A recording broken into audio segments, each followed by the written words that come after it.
Souvenez-vous, c'était il y a un an, presque jour pour jour, dans ce journal, nous vous faisions découvrir une école d'un genre nouveau qui venait d'ouvrir ses portes près de Chartres. Des chômeurs venus de tous les horizons apprenaient en quelques mois un nouveau métier, celui de développeur sur Internet, une compétence très prisée des recruteurs. Cette formation a-t-elle tenu ses promesses? Les étudiants ont-ils trouvé un emploi?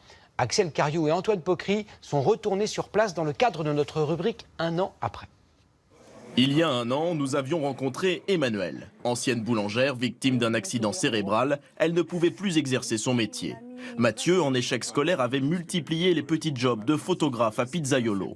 Dans cette école gratuite, ils avaient placé tous leurs espoirs. En 5 mois, ils ont appris les secrets du code, le langage qui sert à construire les sites internet, avec l'objectif de décrocher un emploi. Quand tu vas déclarer avec Un an après, nous retrouvons Mathieu.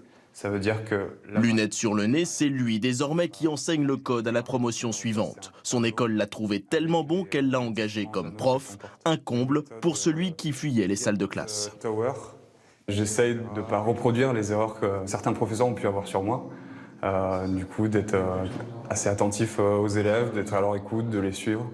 C'est un vrai plaisir pour le coup de pouvoir rendre tout ça, quoi. Là, nous sommes dans mon bureau. Emmanuel aussi a trouvé du travail. Dans une mairie d'Eure-et-Loir, un CDD d'1 an renouvelable comme référent numérique. Là, je vous présente le nouveau site de la ville de La Loupe. C'est elle qui a refait le site de la commune, créé une application pour gérer la cantine. Depuis qu'elle occupe ce poste, plusieurs entreprises privées tentent de la débaucher. J'ai l'impression que les choses se renversent. Avant, c'était moi qui allais chercher du travail. Et là, ils viennent me chercher. Et c'est extraordinaire. Vous avez eu combien d'offres de poste? Là, depuis que je suis ici, j'en ai eu une quinzaine. Comme Emmanuel et Mathieu, 80% des anciens élèves ont décroché un emploi stable. Et en un an, l'école aussi a changé. Nous sommes dans un espace beaucoup plus grand, 2 fois plus grand, plus lumineux, avec une belle baie vitrée. Financée à ses débuts par une poignée d'entreprises locales, elle l'est aujourd'hui par l'État. Et des multinationales comme ici le géant du covoiturage Blablacar repèrent les bons étudiants, une main-d'œuvre ultra convoitée. On recrute déjà plusieurs centaines de personnes par an, avec un effectif qui double chaque année.